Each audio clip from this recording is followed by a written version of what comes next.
ready. Humidor shop talk. Get ready.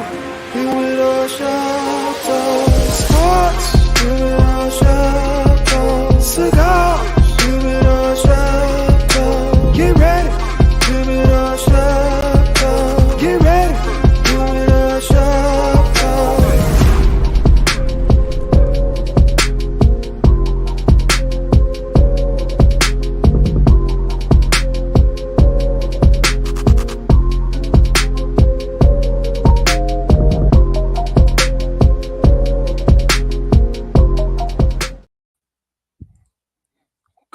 Good morning, and welcome to another episode of Humidor Sports and Cigars by way of Sports on Chicago.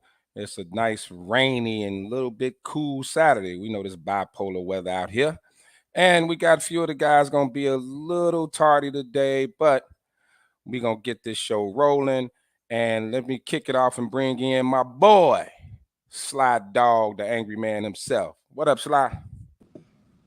Man, what up, man? It seems like I'm the only one that can make it to the show, man. Where's everybody at?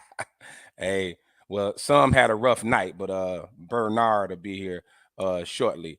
And, of course, I got our super producer in the back, Silverback, Big Sean. Say what's up to the people, Sean. Superback. I'm not a silverback. I mean, silver, super, all that. Damn. Well, I'm sorry about that. Gorilla, huh? It's messed Yeah. up. You know, we didn't give you a new birthday, a new name, so I just changed the nickname. You know what? You know what? You're right. New Right. birthday, new name, new Isaac. nickname. My bad. So, Isaac the Silverback. Right, now you Isaac the Silverback. That's your new name. Damn. That's classic, bro. That is classic. Hey, man, a little too much tequila last night. They asked me what I had for dinner. I tell them a tequila and a side of lime. That's what I ate last night. Yeah, pretty much. It was a rough night. But all in all, hey, thanks everybody for joining us. Y'all can catch us on YouTube, Sports Zone Chicago. Subscribe to the YouTube channel. And we are joining to Facebook. Make your comments. Jump on in and join the conversation today. So let's kick it off. Let's get it started. And this one, because Sly's here, I really want to bring this up. So I was just reading how attendance is up at WNBA games. Attendance is up. I'm seeing more commercials. WNBA players, they getting a lot of, they're getting a lot of notoriety. People noticing, they're watching. Every time I look up, I'm seeing one of the ladies on TV.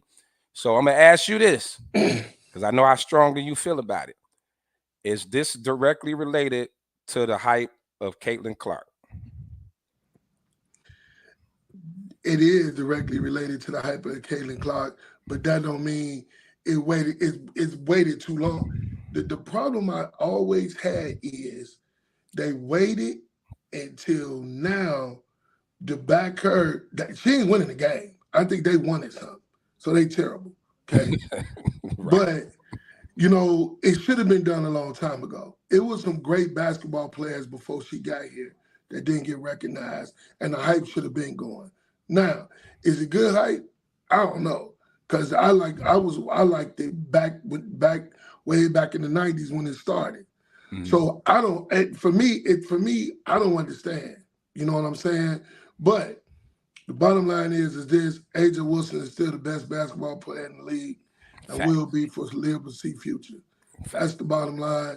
I don't care how much hype Caitlin Clark get, her 20 points in the losing effort, whatever she scored the other day, I could care less.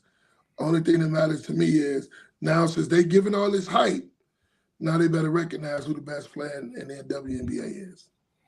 Yeah, definitely. Sean, what's your thoughts? My thought is first of all, because it's a fledgling league, I don't really give a damn who the praise or the credit goes to. You're getting more eyes on that thing. All right. I don't care if Asia's the best. I don't care if Boston's the best. I don't care. What?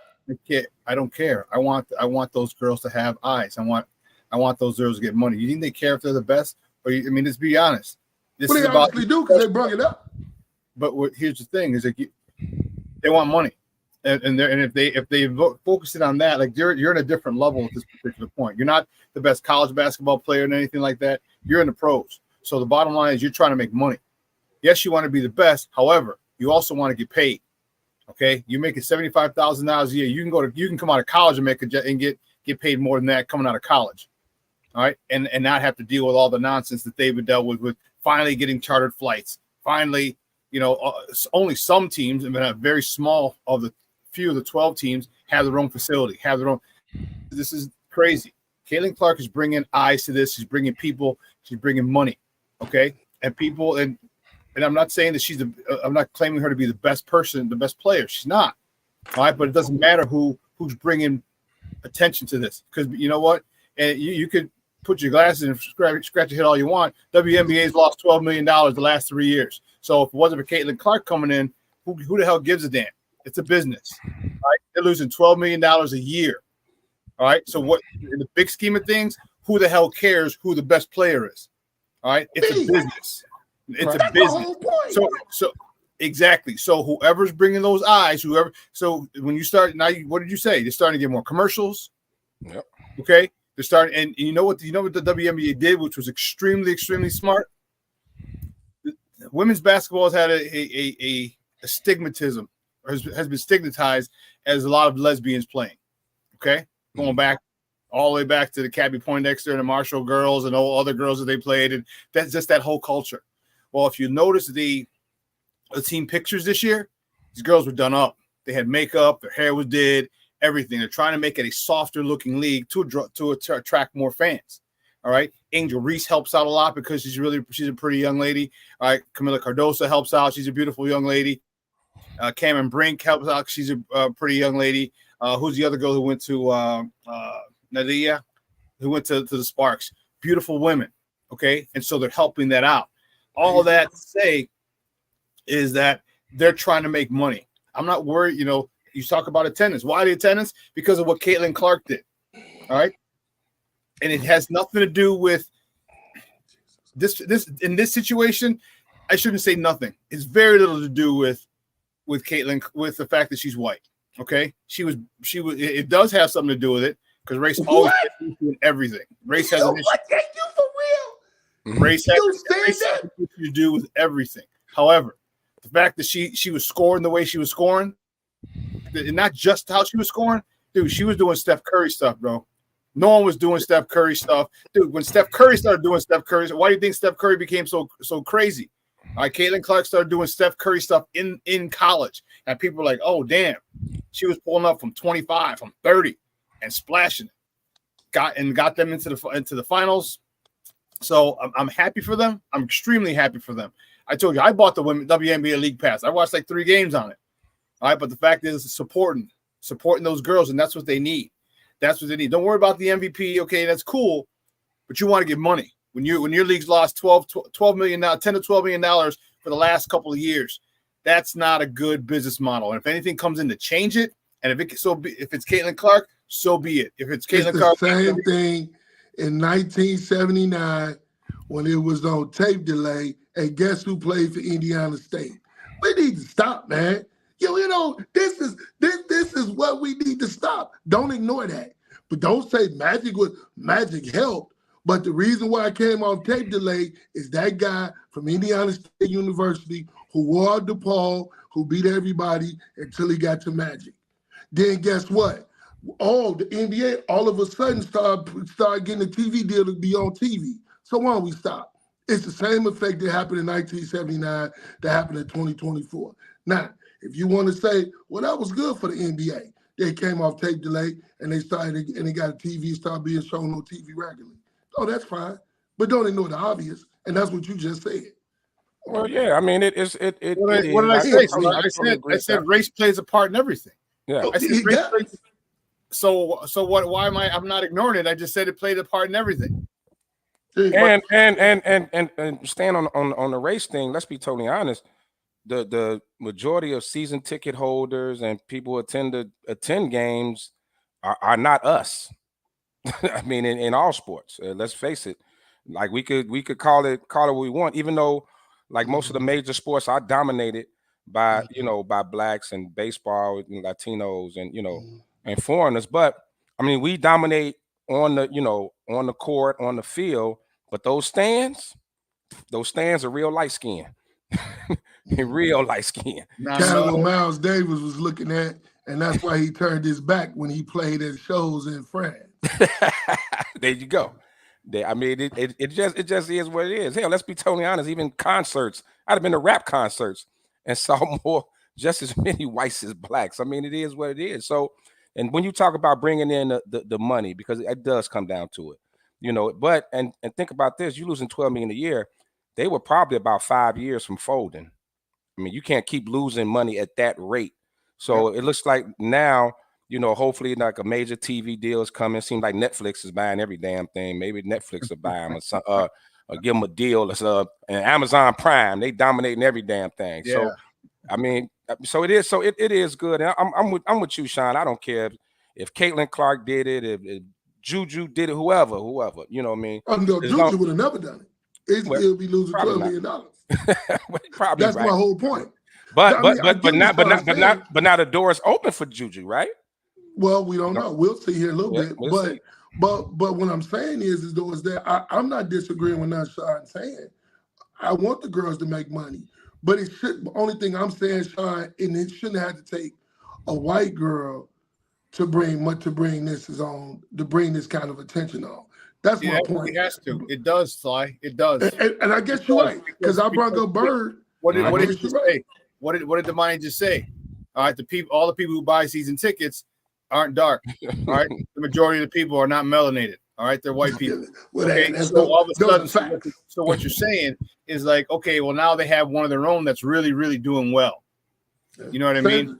Larry Bird effect, 1979. Yeah. I mean, but it's I mean, you know, her sunshine, her star is bringing light to everybody now. You know what I mean? Because you can't say that, you know, they didn't. And I think that's what hurt the girls. NBA stars didn't get their shine. I mean, how many of them had shoe deals? A lot of them. A lot of WNBA stars had shoe deals way before, and we're talking back in the 90s. Shell Swoops had her own shoe.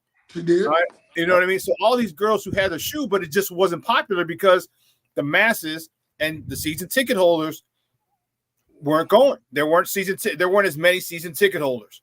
All right. So now if it takes Caitlin Clark to bring a whole bunch of other people, and now everyone else gets shine and gets recognition because of it, so be it. You know what? Because now you're starting to see, okay, Asia Wilson is this. All right. Angel Reese is this. You know, so now you're starting to see all these other people getting shine because a lot more eyes are on them. And that's all I really want. Like I said, I bought the WNBA League Pass just because I want to do little that I could do. $37 for the year. Well, that $37 ain't gonna do much. But you know what? If a lot more people did, it's gonna that adds up quick, fast, in a hurry. Well, hell, remember when Netflix was $9.99? Yeah, I remember when it was $6.99 a month. $6.99, right? When it first started out. So all it take, you know, start low. Today's price ain't gonna be tomorrow's price. Man, I think my Netflix bill $22. I got the $7.99 one with commercials. I'm cheap. That's terrible. You need some help, man. For real, that's terrible. That's terrible, man. Look, y'all be killing me. All of a sudden, everybody too bougie for commercials. All y'all did growing up. But dude, they robbing me blind because I think it's that Amazon Prime too charging me $3 for not to have commercials too. Yeah, dude, they robbing me blind. Hey man, commercials. Look, my favorite was my baloney has a first name. I love commercials. CAR. My old man still teased me to this day. He said when I was a little kid, the show or whatever be on, I'd be doing whatever. When a commercial came on, I stopped what I was doing and was watching commercials. I love the jingles and all that, man. It was great. So yeah, man. So yeah, man, shout out to the WNBA, man. Keep doing. We hope the doors continue to fly open for you ladies, man. And man, get that money because it's a lot of money out there. It's a whole lot of money out there. Yep. Or the juice running through the airport. Yes, that sir. Was my favorite. Yes, sir. The juice, baby. The Hertz commercial. Yes. Over the seats. The juice, baby. Rest in peace. Rest in peace, Juice. Hey, let's switch gears real quick, man. So big topic here in Chicago, and just announced yesterday, day before yesterday, the Chicago Bears will be featured on Hard Knocks. They'll have a losing season, Sean. It's over. Hard Knocks, and we all know about the jinx. The Hard Knocks. Look Look at between the that. Jets. Look between that and the Madden cover. The two biggest jinx in sports. So we got to cross our fingers and pray that we somehow. Aaron Rodgers got hurt on the third play. Good luck with that. Man, yeah, that's definitely terrible. But yeah, going to that. So how do you feel about that? I mean, I stopped watching Hard Knocks. I haven't watched Hard Knocks in a long time, but I'm gonna be tuned in. Of course, I'm a Bears fanatic. But let's face it, man. The Bears is one of the biggest stories in football. Has been all off season. You know, with the #1 picks, with the off season they had, and everything. So how y'all feel about that, man? The Bears on Hard Knocks. Hey, Sean, answer me this first. How did the Bears avoid it all these years? That's what I don't understand. What is the stipulations for them making you be on Hard Knocks? Or do they ask you? They ask you, and I think and it's a good question. It's a real good question. I think, in my opinion, the Bears for so long. I mean, they were the charter they are the charter franchise, and so they had a little bit of power, all right, or respect. Let me put it that way. They had a lot of respect. The guy, the Bears don't want to be on it. I think the NFL might have said, "Hey, listen, we're not asking you. All right, this is gonna increase the brand." Because what did you just say, Damani? You ain't watched Hard Knocks in how long? Shit, been a long time since I watched Hard Knocks. That was the third largest market in the country. Okay. Mm-hmm. To not have that be part of your viewing audience, they're like, hold on, player, damn. Because now look who's going to be watching Hard Knocks. Chicago, the whole Chicagoland area, all Chicago Bear fans nationwide. But you know who else is going to be watching Hard Knocks? Everybody in the DMV area because of Caleb Williams, all right, where he's from. All right, so now you have that big market. In addition, and that's the East Coast market. You know the East Coast bias that they have because you got DC, Maryland, and Virginia. All those are going to be looking and watching this kid who's from there. So now that's another market, okay? And you're going to get the New Yorks and so adding the third largest market, it just there's too many storylines for the NFL not to have taken advantage of it. In my opinion, they might not have said it early, but they might have gone to Kevin Warren and be like, "Hey, man, you need to talk to your people," and you could do it. I think the NFL might have said like this: we can do it the easy way or the hard way. Like, you got to realize. See it? I think Warren might have been an instrument to say, "Hey, look, here's a chance for us to get some exposure. Here's a chance to get Caleb exposure." Remember, Caleb, he's going to be one of the faces of the NFL. It's going to be him. It's going to be obviously Mahomes is up there. You're going to have other people, Joe Burrow, a lot of these young quarterbacks, okay? And they want to get him some shine, some light. And, he's the best quarterback prospect in the last 15, 20 years and see how he plays out. So I personally, it's dual-fold for me. One is I'm a former player. I hate it. I would hate to have all those cameras in there and everything else while I'm doing it. But now being on this side of the fence, I love it. So in my opinion is this. I traveled with the Bears for a long time. The Bears, even losing, have people always talk about how Pittsburgh and Green Bay travel. Nobody ever talk about how powerful the Bears travel. Yeah, when the Bears went to New Orleans, last year when the Bears went to New Orleans, I was there. Do you hear me? It was all Bears fans, man. You thought it was a home game. They already got that. I'm serious, man. It was Bears fans in New Orleans, man. They had videos up there. We had a home parade. It was videos. It was everything. So can you imagine how nutcase they gonna be now when they get ready to travel to these different cities? So the problem, you're right. The NFL said, well, wait a minute. You not only is the third largest market, but what about all the Bears fans around the country? Yeah. And the ticket sales is going to be absolutely ridiculous to get to a Bears game probably anywhere. So already are. They're bad to begin with. They're going to be worse. Right. I mean, even when they travel, the tickets is going to be so extreme to watch them play. So whereas the NFL say, you know what? You're right, Sean. You guys got to do. You avoided all these years. Even when you was good, even when you were bad, you still were never on Hard Knocks. Even when you was changing the teams, all that, it didn't matter. So, hey, I'm gonna watch because I'm with the money. I ain't watched it in years, but I can tell you something. The anticipation to go watch the Chicago Bears has become so crazy. It's fever pitch. It's insane. Bruh, I bought my tickets to Houston, Sean, the day it was released. The next day, tickets was $600 one way. Yeah, it's crazy. It's Yeah. gonna cost you $1,200 to get to Houston. You Hey. might as well drive. Hey, yeah, everybody gonna be doing them 2-3 layovers.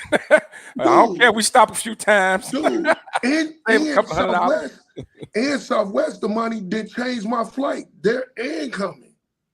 They didn't change the flight I bought ain't the one they changed it to. So I mean, you know, I guess I don't know if they added flights or what, but they moved all my times up, going and coming. Yeah, this how crazy it is, right? So, you know, shameless plug, you know, SmokeFellas, we doing an event in Indy for the Colts game. So, you know, we went in Indy for New Year's, right? We bought in New Year's Eve. I was there. Right, and they played the Raiders. It was a Raiders. The Colts played the Raiders too while we were there. Remember New Year's Eve? It was the Colts fans. There was a lot of Colts fans. They was going to the game, so it was a game there. Our hotel was like what, 120 or something like that a night. It was hardly anything. We were downtown Indy. I looked up that same hotel for that weekend for the Bears game, $320 a night. $320 that weekend. That's crazy. Because they know money's coming down I-65. They know we coming. And I'm with you, Sly. I haven't traveled as much as you have, but with the Bears. But wherever I go, whenever you go to the airports, you know, they always say, man, Bears fans travel. You guys travel. Remember, they took over London. The last time the Bears was in London, it was like a Bears home game. It's ridiculous. So yeah, so I'm with you. Now, let me ask you this: do you think does this kind of speak towards the culture change that we're seeing here with the Bears, right? Like, you know, Bears always kind of been known as this mom and pop organization, kind of run, you know, it's been run kind of old school, which is kind of irritating. So I think part of the hard knocks thing too is the Bears just weren't that interesting nationally. But now, I mean, with Kevin Warren here and everything, so on top of, you know, now with new stadium, the stadium situation is going on, you know, everything, something we thought we would never see. So now them being on Hard Knocks, do you kind of see that kind of related to this culture change that's happening here in Chicago? You know, I do. I think there's a whole new, like I said, I think Kevin Warren might have been an instrument, right, to kind of coerce the McCaskies into saying yes. Like I said, I think they're going to be on it regardless, right? But the culture that they have, there's a lot. Ryan Poles said it best. He goes, it's going to be hard to make this team. And people saw how good the Bears were toward the end of the year last year. All right. They saw, and we're not talking playoff team. We're not talking Super Bowl team. No, but you saw the arrows pointing up. You saw that the defense was the best defense in the last 6 weeks of the season after they got Montez Sweat. All of a sudden, stuff changed a lot. Yep. All right. You saw the offense start to pick up, and then you have the trade and you bring in the Caleb, who's the top quarterback prospect in the last 20 years. It only leads to speculation, only leads to excitement, it only leads to anticipation for this team, because this team was just trending in the right direction. Right? Then they added Keenan Allen in the offseason. They drafted Rome Odunze. Now people they're looking at it like, wow, the Bears might have for the first time since 2013, they have a legitimate offense back with Cutler, Forte, Marshall, Jeffrey, Martellus Bennett. All right, back with those guys. This team has a chance to be more potent than that team, and that is crazy. And people are excited. The NFL is excited. Chicago's excited, but I think the NFL is excited because John Madden said it best, man. He said the NFL is just better when the Bears are good. Yeah. Yeah, and just even I think the brand of football that we're about to see, right? The style, it's like we're finally catching up to the times, because we've always kind of been known for running backs and defense, right? A strong run game of defense, but the league now, passing league, like I said, we've never had a 4,000-yard passer, which is crazy. Seeing how the NFL we ran a forward pass, has it's crazy seeing how the NFL over the last 10 years has transitioned. Like, the 4,000 is the norm. You know what I mean? It's kind of the norm. Remember, 3,000 was the mark for a long time. Now, like 4,000, and pretty soon I think it's going to be 5,000. Like 5,000 will be the mark, and it's shortly because of the fact that it's a passing league, and you add in games, and they're trying to add an 18th game because I think they want to get to 20. Personally, I think they want to get to 20. So 5,000 yards is going to be 4,000 is going to be the floor. Yep. 4,000 yards is going to be the floor. That's the minimum. I think 5,000 will be the standard. But you know, they want passes, they want high scoring games, they want touchdowns. And let's be totally honest, even with this hard, getting back to the hard knocks thing, is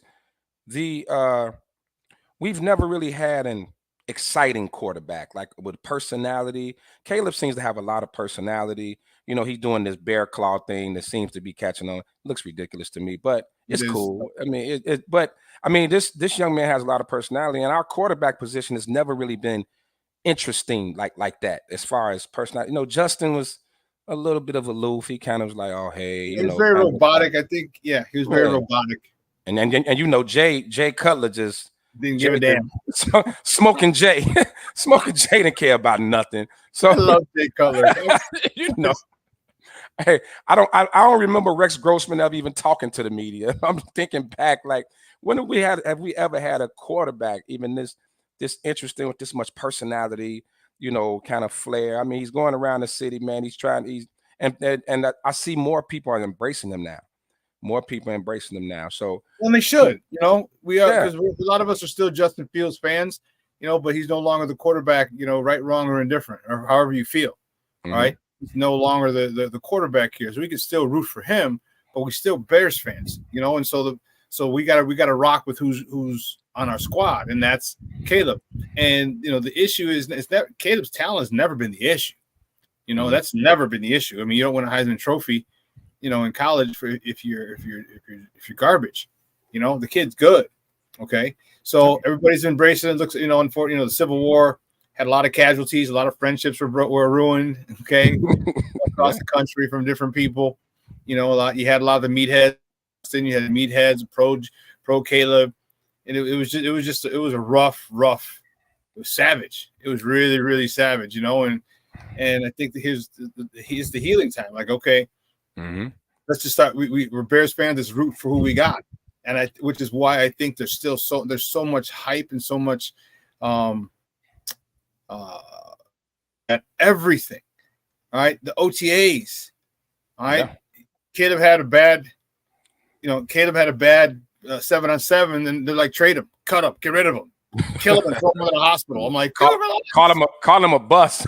Call him a bus. He's a bomb. I'm like, and this is with just helmets on, no pads, no nothing, not just shells, just helmets. And you know, it's our fan base can be a lot unreasonable, emotional, and meat-headed at times. Definitely emotional, but and kudos to him, man, because this is a tough situation to come into, right? You had a fan favorite. You had a fan favorite in Justin Fields. We remember, you know, one of the last home game of the season. Crowds chanting, "We want Justin, we want Justin." The team was trending up, went from 3 wins to 7 wins, and you know, and Justin was a locker room favorite. A lot of guys really, really like Justin.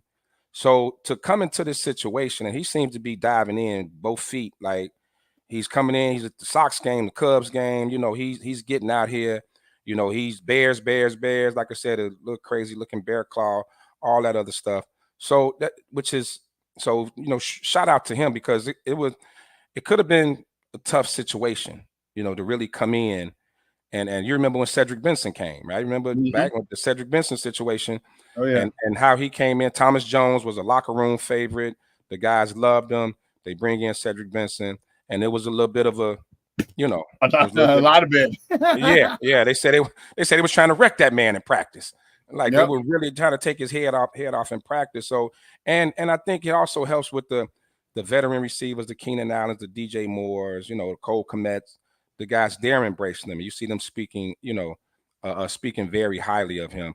So this is a very tough situation to come in. So who we had? Dante, what would you like to see from the offense in the first 4 games? Sean, I'll let you take that one. All right, well, let's look at this. The offense in the first 4 games we got. Let's look at the schedule so we can see. All right, here's the first 4 games. All right, I'm gonna take your comment down, Dante, but appreciate you chiming in, Papa. Let me get this out of the way too. All right, so you got Tennessee, Houston, Indy, LA. All right, that's the toughest stretch of that easy stretch. I think the first 10 games are easy for 10 weeks, 9 games, 10 weeks, 9 games are easy. It's an easier schedule. I think we should. Personally. I think Indy is the wild card.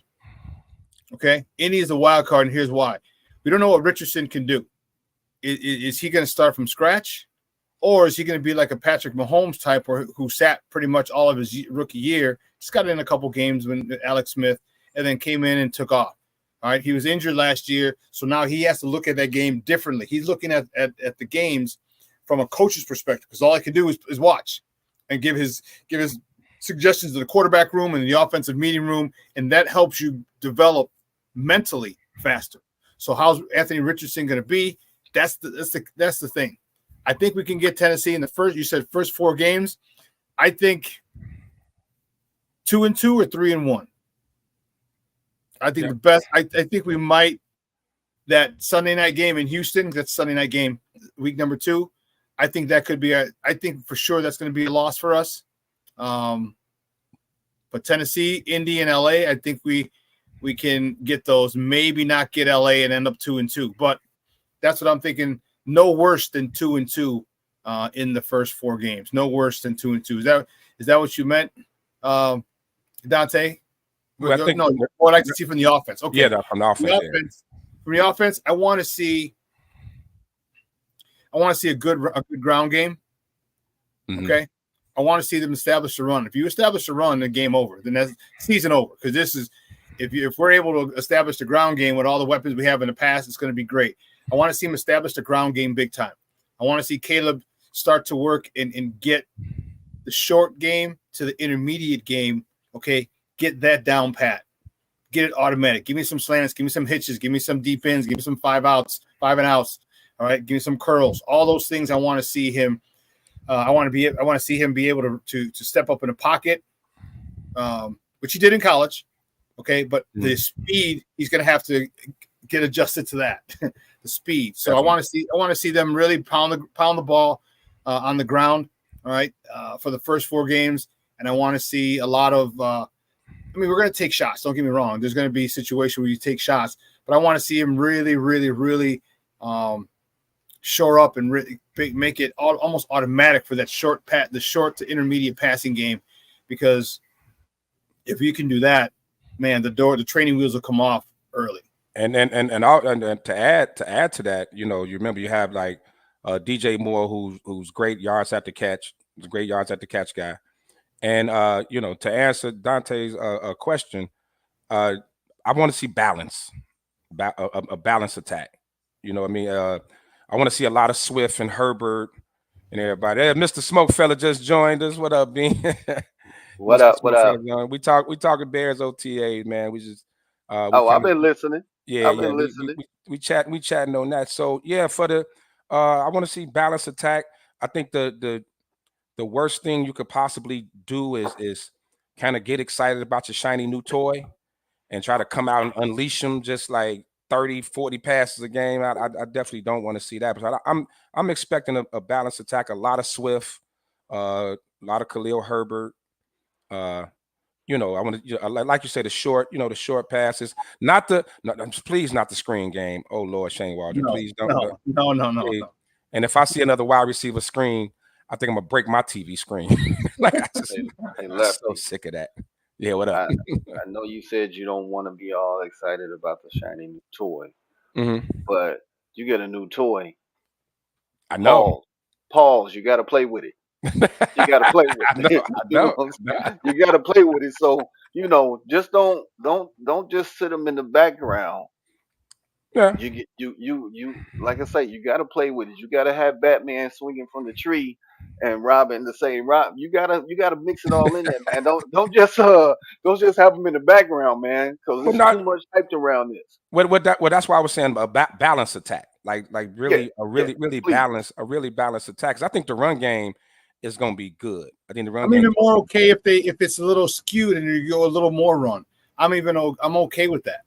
All right, because the one thing I really want them with the 12 and 13 personnel, or if you go 22 personnel, let teams know we're running. All right, let teams know that. And you talked about the culture, the identity, like the new culture. Like it's gonna be. I want them to let people know, like when it's 3rd and 1, we're not throwing a wide receiver screen. We're not doing a quarterback tush push. All right, we're coming out to punch you in the. Give me 2 tight ends. Give me one. Give me a guy, a 3rd tight end if you have to, an offensive lineman. Okay, report is eligible. Put him in motion. He leads the way behind a fullback, behind DeAndre Swift, or behind Rashawn Johnson or Khalil Herbert. That's what I'm talking about. That's what I want to see early on, because what that does is that sends a message to the rest of the NFL, like, oh snap! All right, this is a much more physical team than we've seen in the last 3 to 5 years in the Chicago Bears. You know, and that's what I want to say. I'd be more than happy if it's skewed a little more, say 55-45 or even 60-40 run. Okay, just to let people know, because that you know as well as I do. You start running, when you're able to run the ball, man, that opens up everything. And that short, quick pass game, the short game, the intermediate game is going to be a lot more wide open for Caleb, and that's where we're going to hurt people.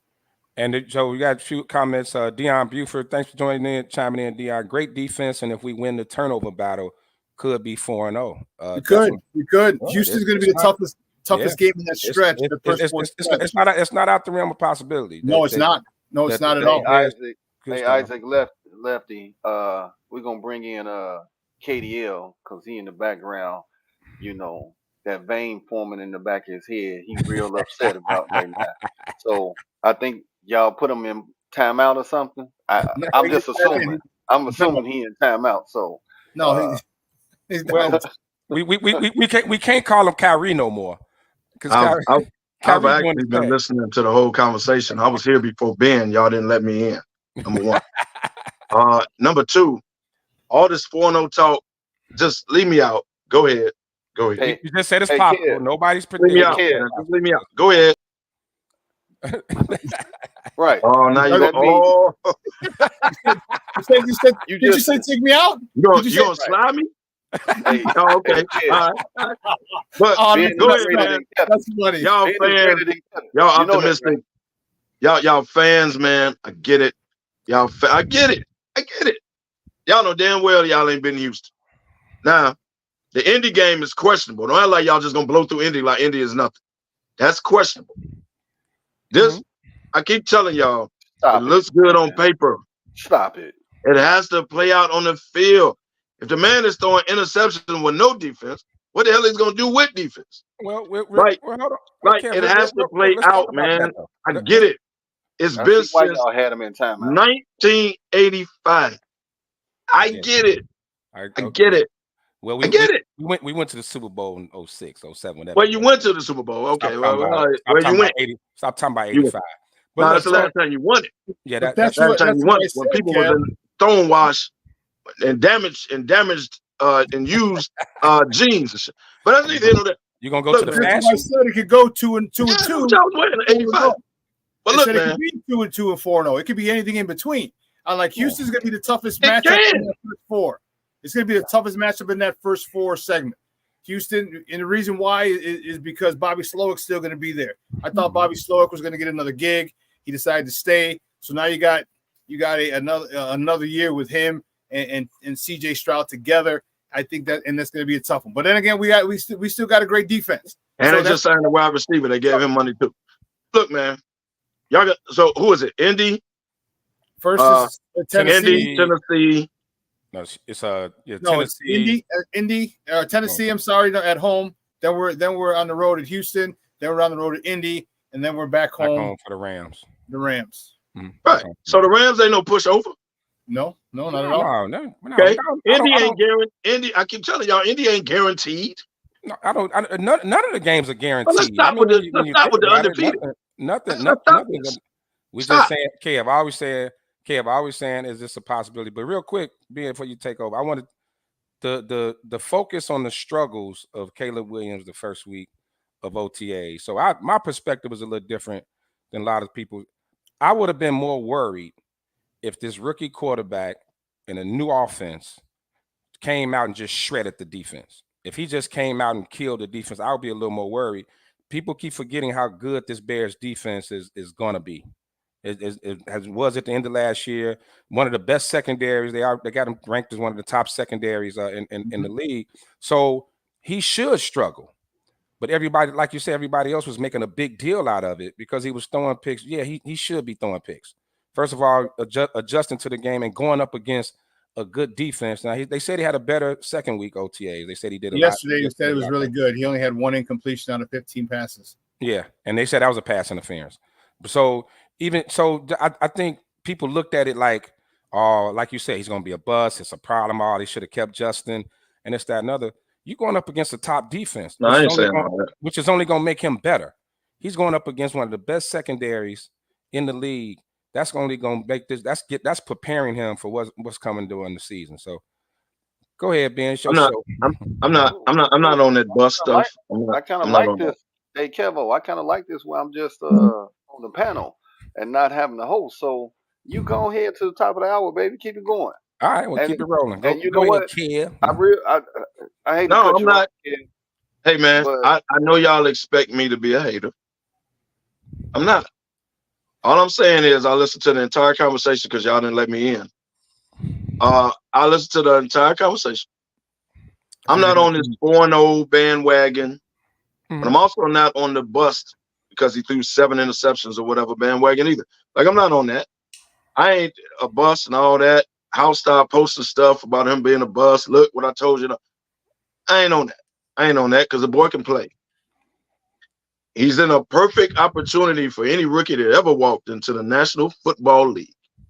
Record that, Sean. But what I kept saying, and I keep saying, it looks good on paper. It has to translate on the field. And y'all got to let Caleb have his moments. I'm going to compare Caitlin Clark to this. Follow me. As a college player, she's one of the best. She got her way. When she stepped in the league, they being physical with her. She got to bring out her ability, right? They roughing her up, all that. Flagrant fouling her, all kind of stuff. She has as the money say, toughen up buttercup. There it right? is. Okay.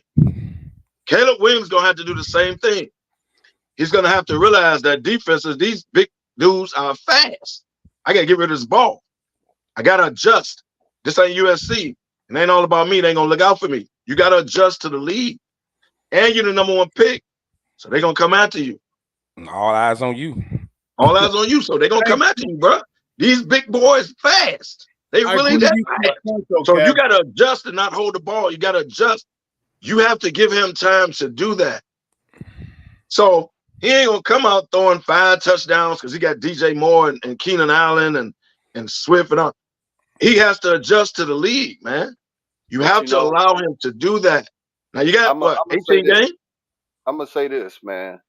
Lefty, I normally don't agree with you because that's really a bad look.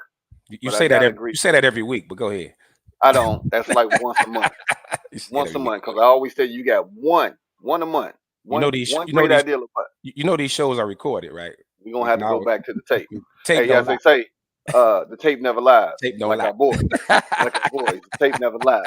But Lefty, you right, man. If he would have came in and shredded the defense, we got a real big problem with the defensive side. But like you said, at the end of the season, we got one of the top rated defenses, and that's the way it should. They should be beating up on them. They should be making it hard for them because, as they said, it's gonna make you better during the season. You know, Lefty, how I used to kill you in practice, that made you could guard anybody after you had to guard me. It just is what it is. I love these delusional memories that you have of our basketball. I mean, man, you get a 50. So he guarded a dude that shot 50 times a game. That made him better. Hey. Hey, he get a 50-piece in practice, and then he can go out and then shut somebody down. Hey, it is what it is. I definitely had to move my feet a lot. Trust me. Trust me. It wasn't no resting guarding him because he was. And the ball was going up. Lefty. Happy birthday. Happy birthday to you, Lefty. My hat? Yeah, happy birthday. Hey, well, listen, I disagree with you a little bit, Kev, and here's why. I agree with the premise of it, but for Caitlin Clark, it was a lot different. All right, because in a span of 4 weeks, she went from NCAA championship game to the draft to minicamp. All right, she has no. They're literally on fumes. Okay? That's true. True. These girls have been. These other girls have been. First of all, they're professional. They're older. They're stronger. And they've been waiting on them. And you're damn right. They've been waiting on her. I think Caleb has a much better situation because of. They waiting on him too, though, Sean. Huh? Hey, kid. This is what they did to Caitlin. But here's the thing with Caleb. We forget Caleb has had access to this playbook before he was drafted. Okay, his quarterback coach and Shane Waldron were friends, so he got a lot of the small stuff. We saw the Dan Orlovsky things and all the things that you have to learn as a quarterback from just cadence alone, then the personnel situation and all this stuff that you have to learn. Well, he didn't have to learn that in OTAs. Right, he learned that already. Okay, then don't forget we also have the Hall of Fame game, which means they get to start practicing earlier before that game. Yep. So there's a lot of advantages for Caleb. So he's gonna get acclimated to the league a little sooner than a Caitlin Clark because she has no offseason. So don't get me wrong, I still think they're gonna come out. They're gonna come after him, but I think he's got a much better situation because of the fact that he's had more than an extended amount of time with that playbook, with OTAs, practice because of the Hall of Fame game, and the weapons they have around him. Caitlin Clark went to a crap team.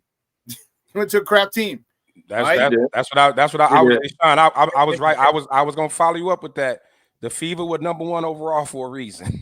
Twice in a row. And they didn't do her no favors. They didn't do her no favors by putting her against the top teams in her first 5 games on national TV. Yeah, that was bad. They didn't do that. They didn't do her no favors either. Mm-hmm. Yeah, they screwed her over on that one big time. Those are the top 2 defensive teams from last year. Like, come on, man. Right. They and then you got people like Sly. Come on. Oh, see, I told you she's nothing. Look, she didn't do nothing in those first. Connecticut is one of the top defensive teams in the league. They played them twice. Yep. Come on, man. Yeah. The 2 top defensive teams. As a matter of fact, and they played the Liberty. The 2 teams that went to the chip last year was on the schedule with the first 2 games. Yeah. Like, come on. Yeah. But I think the WNBA should have done her a service because just think. Imagine they put Caitlin against one of the worst teams beside her team, okay? The second worst team, all right? And she drops 50. She drops 35. Doesn't even go crazy. She drops 35. But she dropped 30 in one of them. You know how much more hype she gets? You know how much more hype? Like, oh, damn, she went right from the – and then people say, man, just from 4 weeks, she went from the NCAA championship game to the draft, to training camp, and boom, she dropped 35 in her first game. You know what I mean?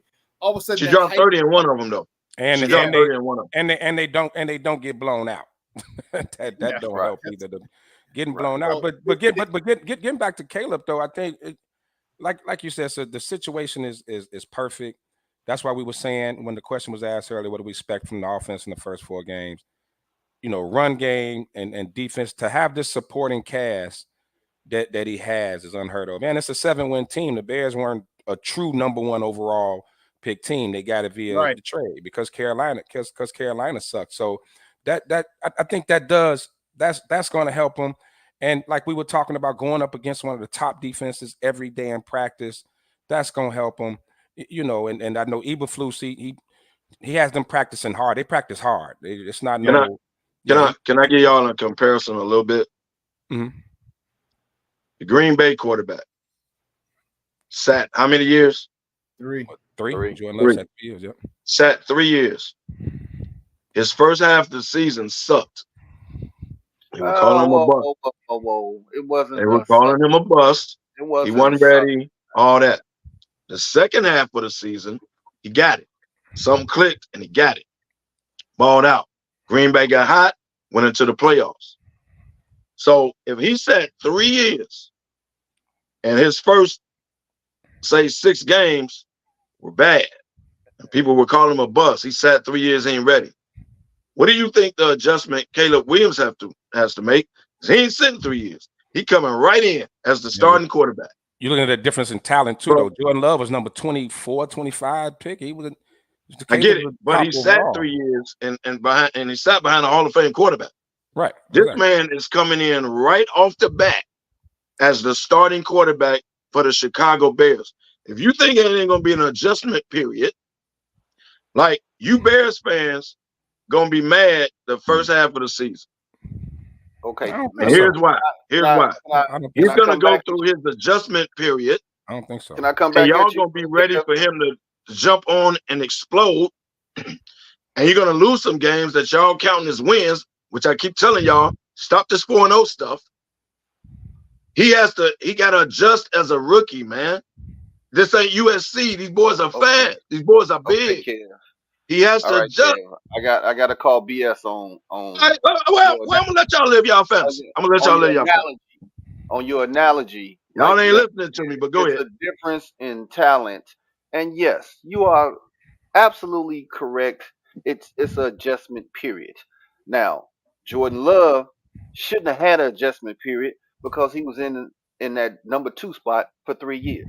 Same system, same play caller. Same system, nothing changed. 3 years, he should have stepped right in and done better. I won't call him a bust in his first half of the season. He just struggled for it to click on. Now, when it comes what makes you think Caleb Williams won't struggle? When it comes to Caleb, I'm not saying that he's not going to struggle. Difference of talent and difference of what is around him. Let's not forget. But he has to play himself. It ain't about he set up nice. Romeo Dobbs were second-year players. All right, Jaden Reed was a first-year player. So Green Bay was young. I agree, sir. Right. You got to look at all those intangibles. You got four legitimate receivers, veterans. You got DJ Moore, you got Keenan Allen, you got Cole Kmet, and you have the other Walker. I want to say Gerald Everett.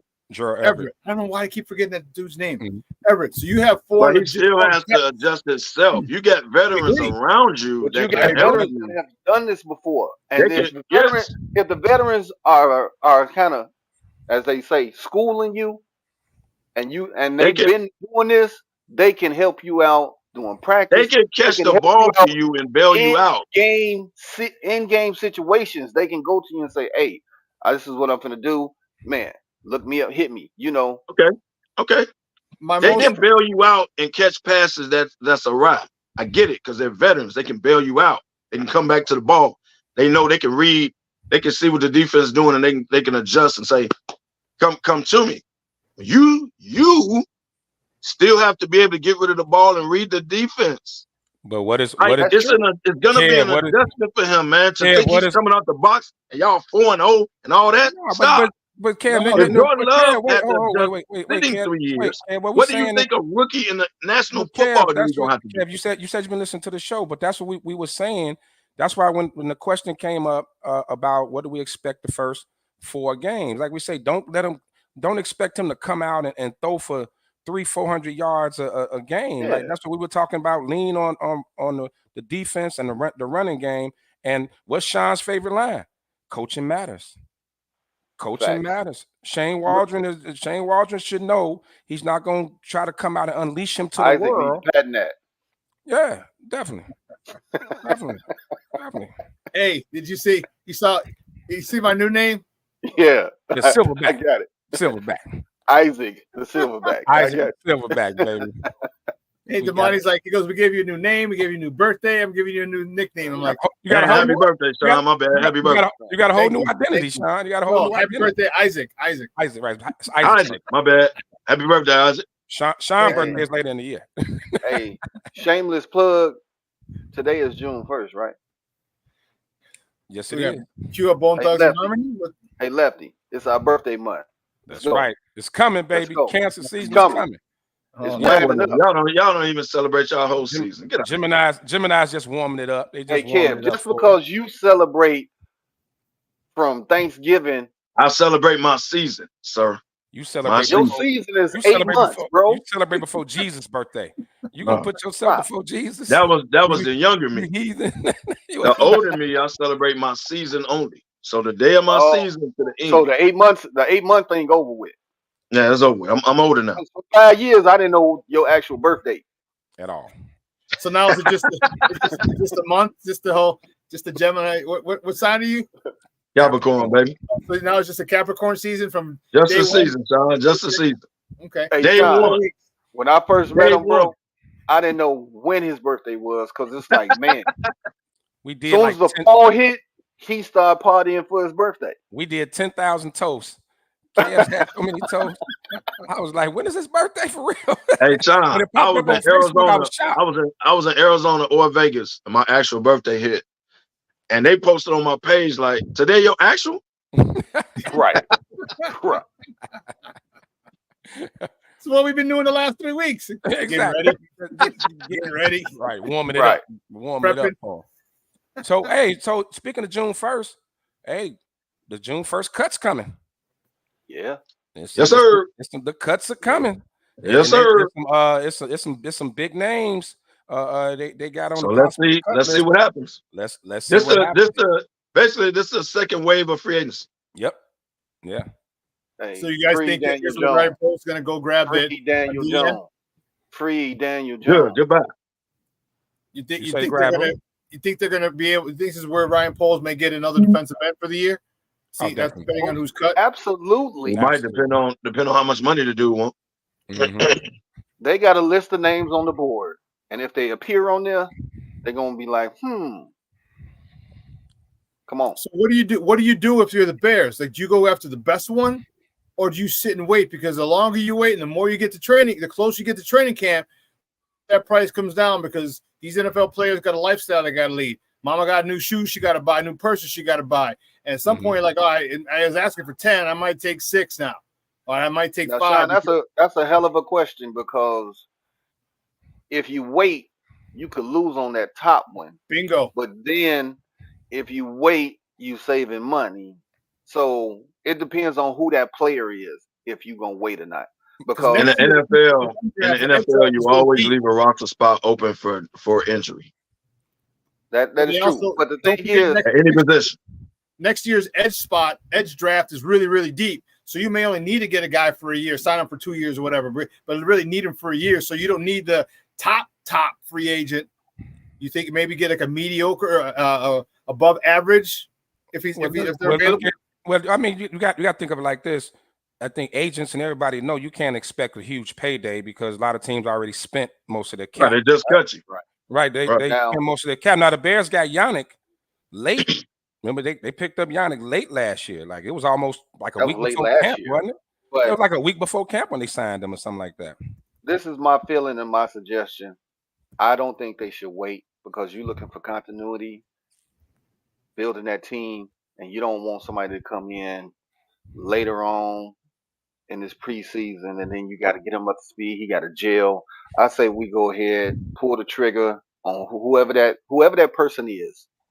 Don't know if he the top, don't know if he mid, whatever he is, pull the trigger so now that he can get continuity with that defense and kind of fit and we go rolling into the season. That's just my thought. Okay, so as far as the Bears, is it a need, or you just doing it because you can? It's a need. I think you need someone. You need to double up. For an end? You need to double up. You need to give Sweat some breathing because he's gonna draw the double. Right now, if game started today, he's drawing a double. So you need somebody on the other side that can take advantage of it. That can take advantage of it. Yeah, definitely can take advantage of it. And I think you're really looking more for a pass rush specialist because you got like Javon Walker he's the other end right now. He plays two. He plays the run pretty good. That's 2. You shoot your wad early. It's just the first, man. No Diddy.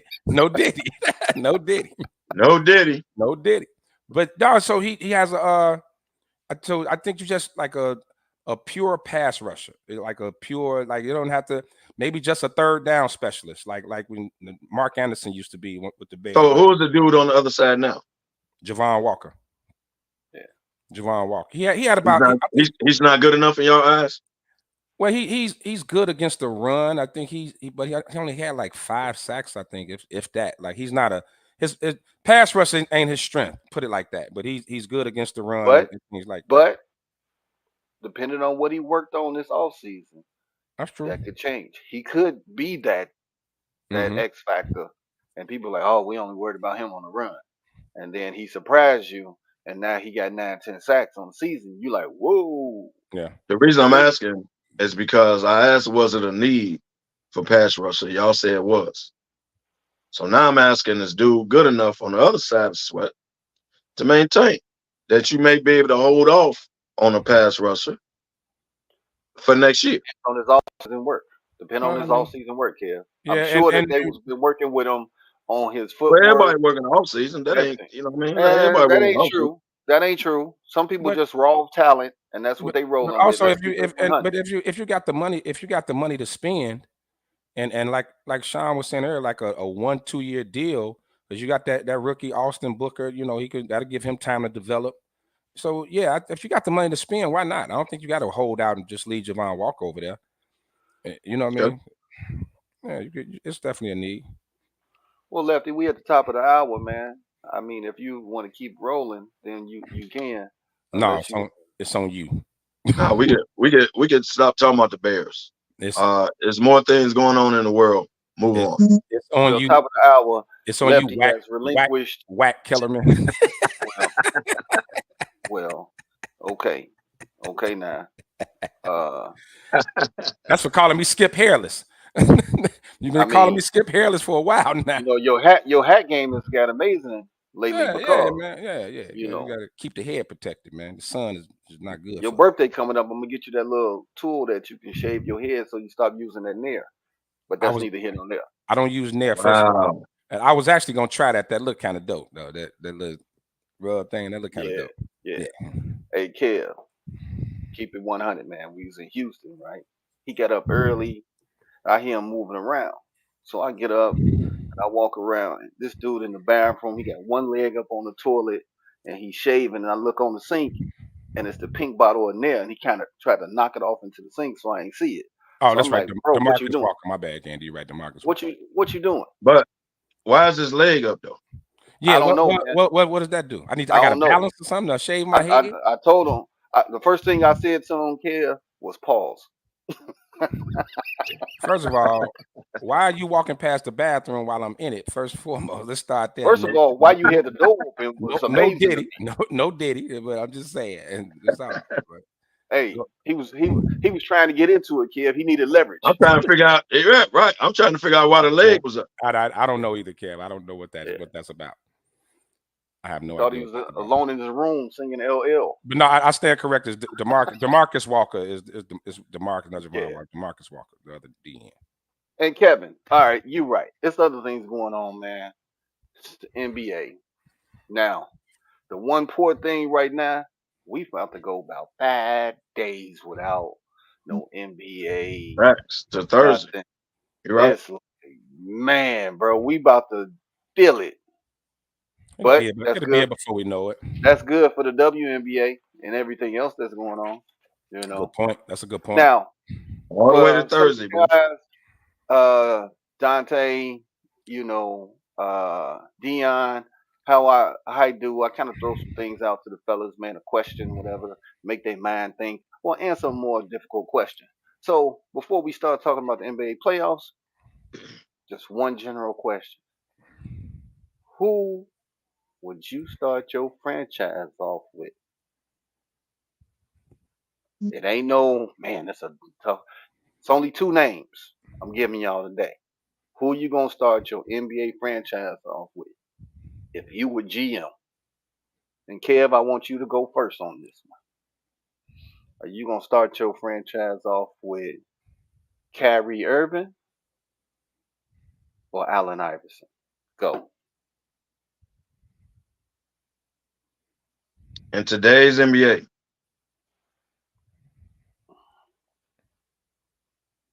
so we ain't shit. We the number 1 pick in the draft. Number 1 pick in the draft. Is that what we doing? Yep. I'm gonna go AI. Why is that? I'm gonna go AI. I'm gonna go AI because he's more of a superstar than Kyrie is. I don't know when Kyrie's sister birthday is. I don't know when Kyrie is gonna stand for. Hey man, look. Man. Hey man, look. Come on, you never know. He's on his best behavior right now. He's focused on winning the championship. He's good with being second fiddle, which he wasn't with LeBron. He's matured. I give him all the credit in the world. But if you're going to ask me who I'm starting my franchise with, who I can trust, I can get over the partying. Hey, everybody, get over the, hanging out late. And get over all that. I'm going to go with a superstar. Basically, because I'm not going to put this on ability. Basically, that I can trust. And I trust Iverson over Kyrie. Carry on. All right, Lefty, where you going? And then I'll give you mine. Today's NBA, I think with the rules and how the 3-pointer is so relevant, I would go Kyrie. I would go Kyrie, and that's only because of the style of ball being played. Iverson was a what up, DY? Iverson was a great scorer, but not a great shooter. I agree with Kev though on the superstar thing. I think Iverson had carried that. Probably carries that a little better than Kyrie does. But yeah, if I'm starting, I gotta look at shooting matters, man. And as great of a scorer as Iverson was, no one's ever accused him of being a great shooter. Kyrie could shoot that thing. I mean, he could do it all. But shoot. Yeah, for shooting purpose, I gotta go with Kyrie. Okay. So who gonna bring? Now let's talk business. Hold on. I'm gonna give my answer. Oh, my fault. Now, I get what you're saying, trust factor. I get what you're saying in shooting. Now, how I broke it down, Kyrie, amazing with the ball, amazing with finishing around the bucket. Get you. He 37% from 3, AI 31. Now, let's look at who Kyrie had. Right? He wasn't solo. AI had Eric Snow. Let's see. Derek Coleman was one of the biggest names. What's his name from St. Louis? Larry Hughes. I mean, those are the biggest names that he has ever had. George from North Carolina. George, right? George Lynch. George Lynch. Yeah, George Lynch. Those are the players that he had. So we ain't double teaming them other players. We double teaming you, AI. And he still averaged 30. He was still averaging 30. So I'm gonna go AI all day long. And because in today's NBA, he giving buckets. I mean, too, but you also got the zone that's playing a big factor now. That's why that's why the shooting is more relevant now, because you can crowd the lane. Now, like I said, now if we talking back when AI came in the league, AI who was in the hand checking era, right? And AI all day, if we going that way. I just can't based off today's game. Bigger than him. Everybody was much bigger than him, and he was given the business. Oh, yeah. And hey, he rocked Michael Jordan. He rocked Scottie Pippen. He destroyed poor Luau. He hit Fisher so hard. Fisher went from the 3-point line all the way to the baseline. He fell back so hard. So I mean, but Kyrie had some of his. He had some moments, and his around the rim when you get him driving to the bucket going downhill. I mean, it's amazing. And here's another thing, y'all. We've seen Kyrie in the lead dog spot, so to speak. He was the lead dog in Cleveland before LeBron. Yeah, he was the lead dog in Boston because he was older. Disasters. It's him being the lead dog. So if you're gonna ask me what franchise, the starter franchise, I gotta go with AI. More trustworthy to me. That's the bottom line to me, is he's more trustworthy. That's we seen Kyrie as the lead dog before, and it never worked out. Is he more mature now that he's playing with Luka? He's accepting the second role that he never wanted to accept with LeBron. Yes, he's more mature now. I get it, but I'll never trust him to be the number one dude on the team ever. And no organization should. Hey, Kev won't get rid of the birthday party. No, I'm not going to get rid of the birthday party. God forbid there's ever another COVID epidemic. You already know where he rolling. I ain't doing that.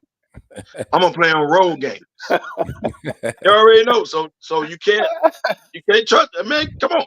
Kyrie can snap off at any moment. Y'all know that. Congratulations on his maturity right now. He's focused on winning the championship. Congrats, brother. Do your thing. Love watching you play. Yeah, but I was don't trust basing it, but I'm basing it off Kyrie now, like today's Kyrie, not Brooklyn, Boston, Cleveland Kyrie. If we basing off today's Kyrie, I mean, hey man, the dude focus. He's focused today. Dude is focused. That's what I'm saying. That's I'm basing off today's Kyrie. Dude is man. You got to give him his props. And I do. I think I won't take nothing away from him. I do. I give him his props. Kyrie is a monster. Yeah. And I think we can all get a little crow fried hard because none of us thought the him and Luka thing would work. Nobody thought him and Luka would work. Well, that's Jay Grizz, come on next week. I'm gonna match somebody up really good against D Rose. Let's see what you think. Okay. So he's saying he'll take. So Jay Grizz, you'll take D Rose to start a franchise over Kyrie and AI to start a franchise. It's a debate. Debate, man. It's a debate. D-Rose hit the league. When D-Rose hit the league, it was up here, baby. So you can't take nothing. Everybody, when you say D-Rose, everybody want to be like, oh man, if he didn't have them injuries. And take the injuries away. What he did in that period of time. And don't forget that rookie season.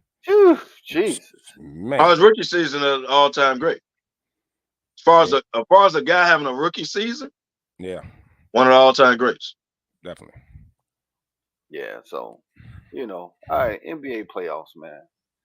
The Celtics, they murdered the Pacers. I think when the Pacers lost that first game 1 in overtime, that was a nail in the coffin for them because they really never responded back. And then when Halliburton went out, it's pretty much over with. Pretty much over here. They made it interesting until the fourth quarter. And what happened in the fourth quarter? You heard that slapping sound. Pause. Hey man, every game, like you say murder. Now it was a sweep. If you want to, just because of the sweep. Yeah, I ain't gonna say murder. But those games, man, those were check the fourth quarter games. Check the fourth quarter on all 4 of them games. I ain't gonna say murder. I ain't gonna say Indiana. Indiana turned the ball over within the last 5 minutes, damn near every game. Yep. Just turn the ball over for God knows why. So it's kind of like, I know we ain't talking about this, but it's kind of like Minnesota. Minnesota led in every single game with 5 minutes left. Check the numbers. Yeah. And some kind of way lost it. We ain't got to that yet. You can say they lost, but if you watch the games, they really blew the games in the last 5 minutes. Indiana did the same thing. And Boston just took it and won it. And on paper, yeah, we expected Boston to murder them on paper. Like you looking at it. But hey man, shout out to the Pacers, man. Even with Halliburton out, they played their ass off. They went as far as they could. You know what I mean? But that's when we talk about youth. And the closing moments and those closeouts, those last 5 minutes. That's when the youth kicked in. They got young. They got wild, and Boston took advantage of it, man. And I kind of want to go back and give Halliburton, since we was off last week. I do want to give Halliburton a shout out after he beat the Knicks and he was at the press conference. Did you see the T-shirt the dude had on? Mm-hmm. The dude had on the Reggie Miller choke hoodie. He had on a hoodie with the choke. That was classic, man. Petty is real. And then went out and got swept. Right. Right. I don't even know what his injury was. Hamstring. I don't know. Hamstring. Okay. All right. Hamstring. But did you see him on the bench running down the baseline cheering? You got a hamstring, bro. Yeah. How you running and jumping up like he was doing a lot. You can do that with a hamstring. No, you can't run with a hamstring. It's the lateral movement that was that he Did you say Anunoby tried to run up and down the court and he wasn't healthy yet? Did you see that? He played the first 5 minutes of the game. The boy couldn't even run up down the court. He shouldn't have played. He shouldn't have played. He shouldn't have at all. But he wasn't ready. Hey, Kev, you like to give comparisons. It's like if Lefty say his sciatica messing up, what he do at the shop? He sits down. You don't see him moving. Why you bring my sciatica into it, man? Like, What? why you bring my sciatica into it? Hey man, So I missed y'all. Y'all was in Houston, man. Y'all left me here. So you be real working. disrespectful today, man. What's going on with hey you, man?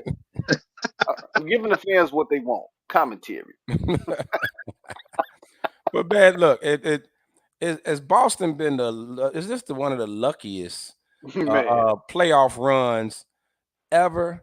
To No, because y'all say the same thing about Golden State a couple years back when, players was getting hurt and they said, oh, they had an No, they easy didn't run into Nah. injuries like Boston ran into straight injuries. The Knicks, Pacers, The Heat, Miami, Jimmy Boston Boston had a good road, dog. They top dudes went out. I mean, they top guys went out, man. That's hard.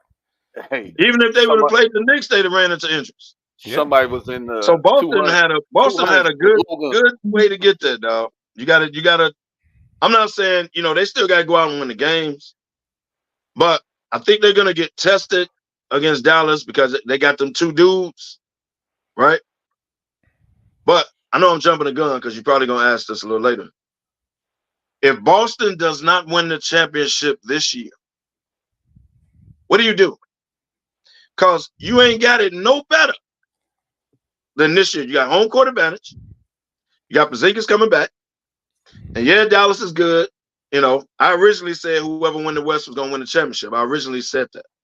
But I didn't think it was going to be Dallas. So I don't put Luka and Kyrie down because they're capable of anything. You got 2 30-point scores on any given night. But I think Boston overall has the best team, depth-wise. And if you don't win it this year, I don't know what you do. Because you're going to give Tatum damn near $400 million. You can't pay nobody else. So you either stuck with the squad or you're going to start trading away pieces. So if you don't win it this year, then what, Boston? Then what? What are we talking about? Well, Kev. One thing I'm going to kind of disagree with you on is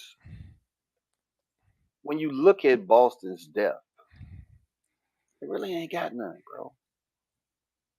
They ain't got none. Not when you look across. Not when you look across at the other squad.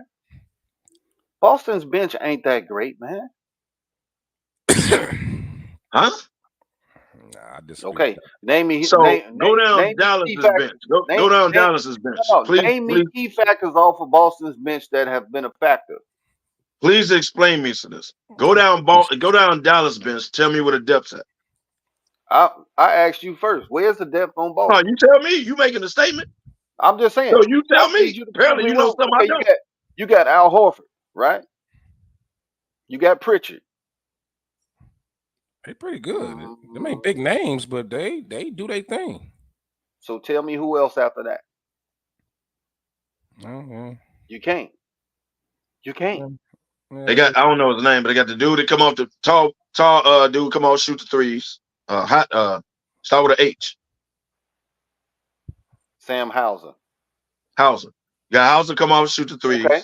All right. But you he got ain't another a big huge factor. He only plays sparse minutes. I mean his minutes is like Sly on intramurals. Come on, man. Wow. Come on, man. Oh yeah, wow. I woke up on it today. Okay. So correct me if I'm wrong. I don't want to put words in your mouth. Are you saying Dallas bench is better than Boston's? So I'm taking a look at Dallas bench. Outside of Hardaway, who you got? You got Hardaway. You got Josh Green that play the big minutes. The big boy that shoot the threes. What's his name? That just came back. Keaton. What's his name? They had one dude that was a starter last year. He on the bench now. He come up. I think the money talking about the same dude. The dude he come off shoot threes. He like 6'10", big boy. Oh no, not 6'10". The guy I'm talking about like 6'7", 6'8". No, big boy that came back in last year. year. His name I know. The White Powell. No, not him. He's a big man.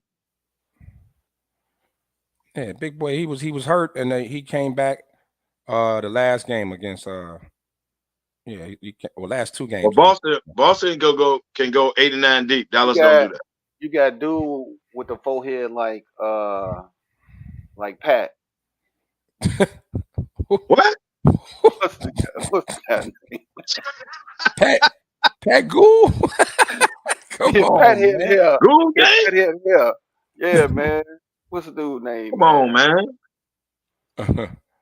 Oh man. I woke up on one, right? Yeah. You know he's gonna curse you out too. And I had to think to picture Pat's forehead.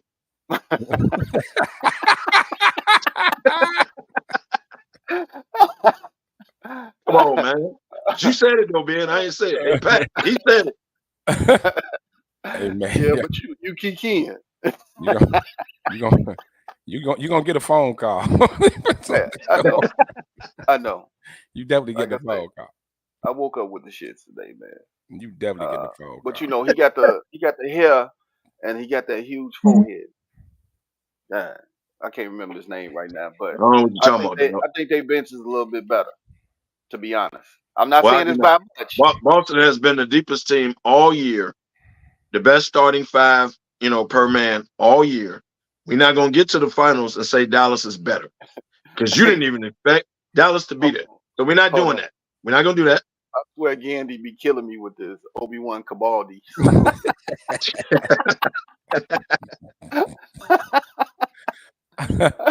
Boy, he gonna cuss y'all out, boy. Oh man. No, man, I think I mean, there's not no big names on Boston's bench, but like when you got a starting 5 like that, I mean, True. Like you don't have to have a tremendously strong bench. I think the question is, are they battle tested? Dallas, they were 5th seed, coming from a 5 seed. They haven't had home court advantage, yet, and they're not gonna have home court advantage. So they came from on the road. I think they're a little more battle tested in these playoffs. Well, in these playoffs. First round. Jay Grizz, I'm gonna give you D Rose off that, and a close second is Kevon Garris. Pat Beverly, take his damn name off there. Stop it. Hey, Ronnie Fields is not a guard to me. Go ahead. I'm sorry. Go ahead. Hey, Kevo, while you bullshitting, you better not overlook Frank Williams. Don't overlook Frank Williams is a bad boy, man, but he Peoria. I don't count him Chicago. But he was a bad boy. He's a bad boy. Frank was a bad boy, man. But I'm not gonna put Ronnie Fields up there. I'm not doing that. Sean Livingston was Peoria. And Kev, you're looking at Pat Bev now. But Pat Bev averaged 30 a game in high school, man. He was averaging 30, he did. bro. He did, and he was a scorer at Arkansas. I get all that. Hell, he was a scorer when he first got to Houston. So they changed his role. Yeah. But Kevon Garris was a bad boy, man. Yeah, come on there. Right. So let's think back. I've been dying to ask you guys this question, man. What happened? What was the breakdown in Minneapolis? Breakdown of what? How did they break down against Dallas, man? Was it just the age? Maturity. It's maturity. They still maturing as a team. Even Anthony Edwards they trying to put the Michael Jordan thing on him right away. He did have Jordan. Great moments. He did have some great moments in the series, but I still consider him an up and coming superstar. I'm not gonna give him that top guy in the league label yet. I think he still got a little more growing to do. I put coaching on it too. I saw a lot of coaching errors in that breakdown Minnesota. I don't know if it had to do with their coach being behind the bench on crutches or whatever because he tore his knee up. But yeah, it was just a lot of maturity. And we know Cat. We all know Cat mentally just isn't that tough. Connolly calls that when Connolly ran into him, that's why he tore his knee up. Yeah, that's how he tore his knee up. Was that against Denver? Okay, so again, Minnesota led every single game under 5 minutes and blew well, 4 to 5 games, right? as Isaac would say, coaching matters because the breakdown was It just does. too. That was So just. they didn't get dominated. They went against two dudes that on any given night can score 30 apiece, and they did that throughout the series. But again, they led in every single game. You couldn't close them out. Under 5 minutes, they didn't know how to close. That's when your maturity comes in. That's when your veterans come in.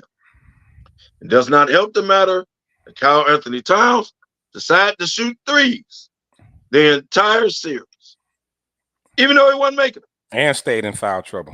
Kept chucking them up. Stayed in foul trouble. No one had either the balls or the, hey, dude, stop shooting the damn three. Get your big ass on the block, bruh. You being guarded by somebody that's 6'6", 6'5", 6'7". Get your ass on the block. No one had the guts to tell him that. Yeah. So he kept chucking up threes. He think, I'm the best shooting big man in the league. Eventually, they're going to fall. Now, imagine this. You could have got a couple buckets when you led with 5 minutes left in every game. A couple buckets could have put you over the top in a couple of those games. But you chose to keep shooting threes. No one has sense enough. And I guess Ant ain't, he ain't got that dog in him yet to say, hey, dude, stop shooting the damn three. Like, they didn't have it. And I blame Mike Conley for that. Because Mike Conley is better enough to say, first of all, I'm not going to pass you the ball if you're on the three-point line. I'm just simply not going to pass you the ball. But they were taking the ball out of his hands. Conley, those last 5 minutes, the ball was out of Conley's hands most of the time. And that was a downfall because in the Denver series, and that was he had that ball in his hand. Yeah. Agreed. You got that. Those are times you got to lean on the veteran. But with Cat, that's always been a knock on him. Like when he gets in foul trouble, he's not as aggressive. He kind of, he's not the same. He get a couple of fouls, he just get mentally, he's just out of it. The chucking up the three thing, I 100% agree. But that's when you having a true point guard, and they have one in Mike Conley. They got one point guard, but Ant was bringing the ball up, and Ant brought the ball up most of the time in those stretches. So, and then they kind of got into this one-on-one thing. They got away from what got them the lead, and they, And okay, I'm gonna say this about Ant. Ant wanted the smoke with Kyrie. And he got it. Yeah. And Kyrie never said a word. He got it. I know. And now think about this. He said in his press conference and said he was working out for the season. Now he has to change his mindset and work out for a deep run in the playoffs. And when you try to take that challenge against Uncle Drew, bro, he got all that, and it killed him on the offensive end because trying to stay in front of Kyrie, man, dude, that is one of the toughest assignments in the world. You should have had Conley or somebody else coming off the bench and threw some different bodies at him, man, because you have to throw different bodies at him because he's gonna wear you out. Well, and Kyrie never said a word, bro. And think about this. Remember when we was looking at Kyrie last series, like, dude, you gonna score? You Kyrie, what you doing, bro? Right? And they got past the series. He came in game 1 of this series and said, I'm gonna be a scorer this series. You know he took that personal with Ant-Man. He ain't say nothing. But he came right in. Okay. You gonna guard me? Okay. Came right in the whole series. He didn't score 30 last series. He did it twice, three times? No, twice this series. Twice this year. Twice. Well, he didn't say a word. Some of that could be an apology to Kevin Durant. How Ant-Man was disrespecting KD when they played him. So Kyrie said, let me make up to you for how I shitted on you in Brooklyn and messed everything up. Let me get this young boy back for you. Right. Let me give him some of this. I got him, KD. Don't say a word. I got him. Well, let me give him some of that. Right. Young boy, you not finna talk shit to me like you did, right, KD. But also let me learn you something. But like you said, it could have been fatigue. I think he got and Ant really started feeling himself. He dogged KD. He went up against a gimpy Jamal Murray. Let's face Murray wasn't 100%. So he felt like, I could lock anybody down. So that's when he came into that Dallas series, feeling himself. He was feeling himself coming into the series. Yeah. He was feeling, and Kyrie humbled him real quick. And like you said, it's a good point. When you go all out, and Minnesota's they were scrappy. They hustle, they play fast, and they did look like they wore down in this series. They Being a definitely two-way player is the hardest they thing. was winning the game every game, bro. Yeah, but they didn't wore get out. blown out. They was there. They just wore didn't out. close it. But people got to understand, being a two-way player, I don't care what era you played in. If you were a two-way player, you were a dog. You might not be scoring 30 and 40, but you playing defense, and then you coming back and drop 15 to 20. Bro, that's difficult to do. Yeah. How much is that on coaching? Because we saw a couple times Ant-Man was gassed. He was literally walking up the court. How much is that as coaching? See, that to me, that's where that falls, because we all knew end of the third quarter, 2-3 minutes before the end of the third quarter, what happened to Mike? Boop, he's coming out, right? Yeah, coming out the last 3 minutes, commercial break in between periods, and like the first 3 or 4 minutes of the fourth quarter. That was his time. Every single God blessed game we knew, like clockwork. If the sun rises in the east, that was his rotation. Coaches have to do that. And you have to be willing to, and you got to be willing to take that, whatever. No matter what that player says. Oh, I'm good, coach. No. Yeah. Well, always get your stars out towards the end of the third quarter. Always. Right. But also, you also got to be able to weather that storm if it goes the wrong way. Your guy's out, you can't be ready to put him back in because the other team went on a 6-0, 8-0 run. You got to know. That's on your second best player, though. Best player. Sean, I'm gonna give you an example. If you take Luke out towards the end of the third quarter, Kyrie should be on the floor. Yep. So when you put Luka back in, you can rest Kyrie for a minute. He needs to be in like the last 7 minutes of the game. Yep. Exactly. You know what I mean? Like you balance it like that if you got a 1-2 punch, so to speak. If you're fortunate to have a 1-2 punch like they got, that was me who wrote, man. They got two closers, man. Two closers. That's not Batman. That's not Batman and Robin. That's Captain America and Iron Man. That's 1 and 1A. Well, I'm telling you right now, 1 and 1A. the NBA got what they wanted as far as a storyline for this finals. Because you got Kyrie back in Boston. Kyrie going back to Boston. He gonna cut the fan out. No, I think he's gonna keep it 100, man. No, this is gonna really test, like we say, his maturity and how much he's grown. Right. If he's gonna go out there trying to show up the Boston crowd or with a vendetta, like some personal, he ain't got to do that. He got Luka. Right, that's what I'm saying. He don't have to, but if he has that mindset, because of course they're gonna boo the hell out of him. Every time he touched the ball, we already know how that's gonna go down. So the birds out there. Yeah, and I think what's underestimated and what's gonna give Boston problems, going to Gandy's comment, pulling Gobert, because Gobert did clog up the middle a lot. I don't know what's going on with that. I don't know why they even traded for Gobert, but and with Cat being in foul trouble, that kind of played a part too. But I think what Dallas gives a lot of people problems.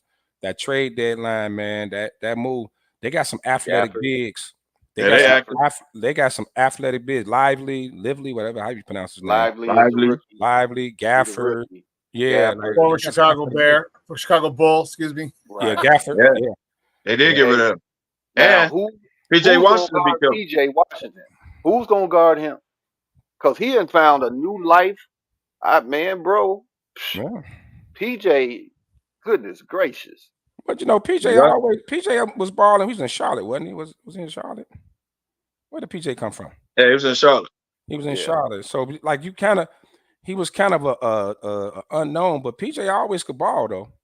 PJ could always ball. Now, I don't know where this 3-point shot came from. He's 5 years. But yo, PJ Washington. This is how you gonna be Boston.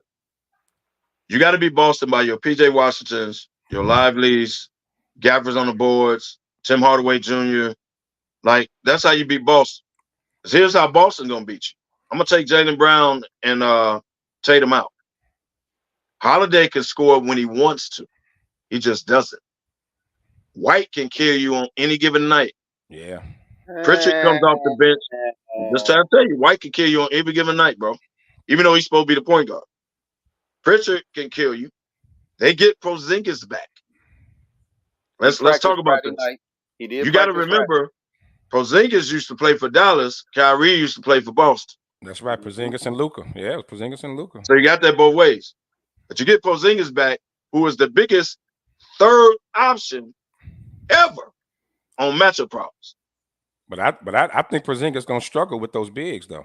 I think he's gonna struggle. No, but he can step out and shoot though. See, here's the thing: you can either he's not gonna post up, but you can hit him in like the mid post. He can either turn around and shoot. It's not his offense. What third option do you have to match up with him? I'm like Lefty with the defense because I'm gonna tell you, Lively and Gafford, anything around the bucket, they trying to put you in the basket. Through it. They trying to put you through the basket. What? And you know, what third option do you have to match up with Porzingis? Horford can't jump this high. Facts. Facts. Horford ain't got Slide jump higher than Horford. You notice I didn't mention Horford. So look. What third option? Because you got Tatum, Brown, maybe Holiday. What third option or fourth option do you have to match up with Porzingis on Dallas? I think Dallas has it's kind of about committee when you talk about their third option. The one thing I think they got better at, and Luka definitely got better, is when somebody's hot, he hits them. Like I think he's gotten a lot better at that this year. So it depends on who's hot. He trusts the team more. Yeah. So he's making a pass. I get that. Luka averages down at 10 assists a game, y'all, by the way. Yeah. So I get that. He better at, when he get in his mode, the step back, all the offense through me and the step back threes and everybody standing around looking at him, Dallas loses. Yep. When he kicks the ball, he throwing alley-oops, cool, they win.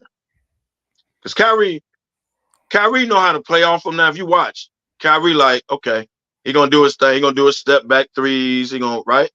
But when he give me the ball, I know how to pick my spots. They can't run. Kyrie kind of plays off him. I'm putting this in. I want y'all to hear me and hear me correctly.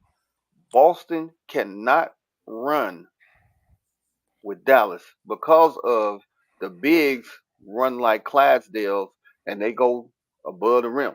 And then the scariest thing in the world is to have Kyrie on the break and with the ball in his hands. Because he taking you, he going to the basket. He going to end one you or he going to the line. So you can't run with them. So they need to slow the game and play more half court than Boston jacks up threes just like Dallas does, dog. Boston ain't no slow down team. They jack up a lot of threes. If they hitting or not, they're gonna jack up a lot of threes. That's what Dallas does. The slowdown game is when Luka slows the ball down. Kyrie pushes the pace. Luka slows the ball down. In the mini Dallas series, it kind of hit me. You know how people say that Steph messed up the league with his 3-point shooting and all of that, and I always called that BS. But in that series, man, I saw more fast breaks where they just stopped at the 3-point line and they had layups and shot threes.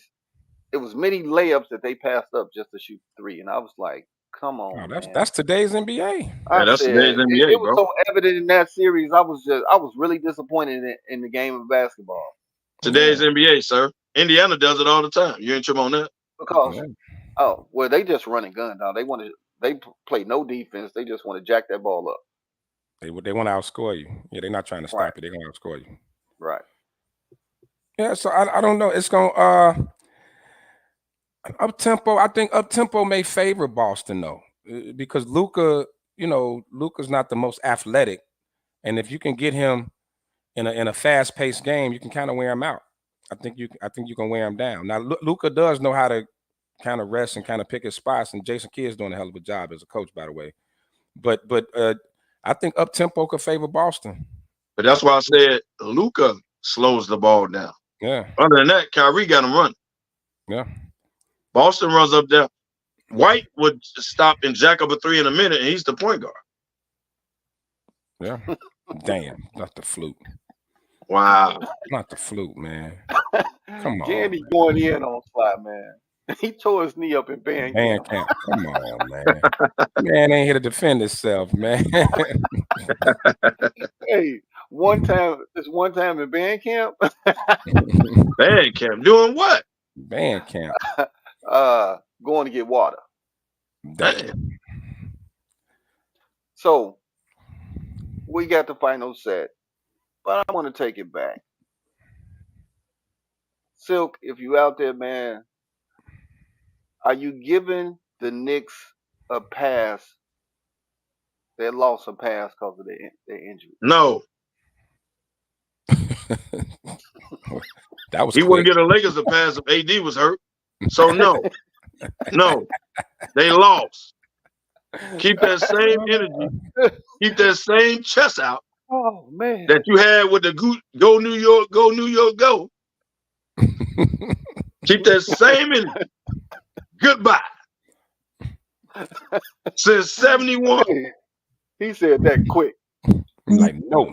He ain't getting no. He wouldn't get the Lakers a pass. So no. I don't want to hear that. Because had they won, look what we did, man. We was hurt. So keep that same energy. I mean, but those were a lot of injuries, though. Shout out to Silk. Those were a lot of injuries to overcome, though. I mean, a lot. Then when Jalen Brunson broke his hand, you knew it was. It was done then. It was done then. But Tom Thibodeau was in Chicago. People in Chicago had seen this movie before. All right. And Brunson's injury, okay, broken hand, that ain't got nothing to do. That ain't got nothing hamstring, to do. The breaking down of the body. Look at Jimmy Butler now. Where you think all them injuries coming from now with Jimmy Butler? The man was literally waiting outside Luol Deng's hospital bed to put him back on the court, man.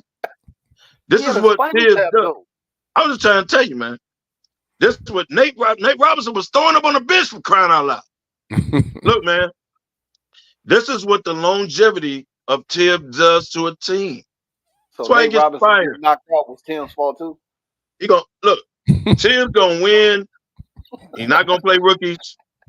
He gonna win for a minute while you get there. You're gonna give him a new contract. And then the team is gonna break down. It's gonna be a rash of injuries for God knows why. And he can't keep. He's eventually gonna run Jalen Brunson in the ground. Everybody see it coming. Somebody better pick up the phone and call Luol Deng. Call Jimmy Butler. He's gonna run him in the ground. Luol ain't taking no calls that say Tibbs. Trying to tell you, man. He got him blocked. I've seen the movie before. So while it looks good, and yeah, you can get to the Eastern Conference Finals with it, but I know we got a hamstring. He didn't have a hamstring ever when he played in Toronto. Mitchell Robinson got hurt. Now you can say that's Embiid pulling his leg or whatever. Like you make up excuses for all these injuries. And what's the shooter from Detroit that played? Big boy that the Lakers was supposed to get. Yeah, he went out too. Everybody get hurt on the Tibbs. I'm getting him. Stop. Josh Hart plays 47 minutes a game. Yeah, the NBA game is only 48 minutes. And he had that rib injury too. Forgot Josh Hart wasn't 100%. Yeah, he had that strain rib cage or something. Nominated Tibbs, dog. Everybody's seen this movie before. Mm-hmm. That's tough to play. But so you got to look at it too, like that gritty style of play.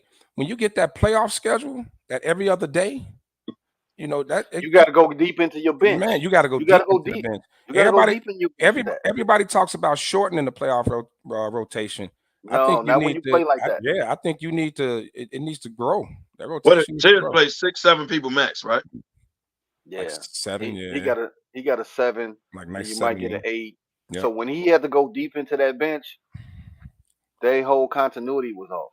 Yeah, exactly.